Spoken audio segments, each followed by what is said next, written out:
Hello everyone, welcome back to the channel. In today's video, I'll show you how to create an Instacart account on your phone. It is very simple, quick and easy, and in just a few steps, you will be ready to start shopping from groceries right from your phone. First, make sure that you have the Instacart app installed.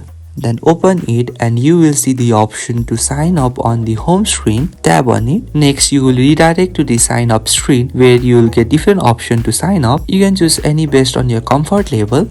For me, I have chosen the email address, so I have entered the email within the email field. After entering the details, tap continue and make sure to follow the on-screen instruction.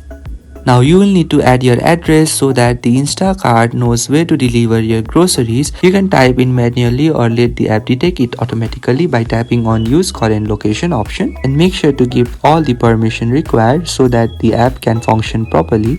And now you will be redirected to the Instacart Plus screen with different payment plans. You can just tap no thanks and you can choose the store that you like or just leave as it is, and make sure to give all the access that it required. And now you can see the main Instacart screen where you can now browse stores, add items to your cart as well as start shopping right away. So that's how you can create your Instacart account in just a couple of minutes, where you are ready to get the groceries delivered straight to your door. If you find this video helpful, please do not forget to like and subscribe to the channel. Thank you for watching and I will see you in the next video.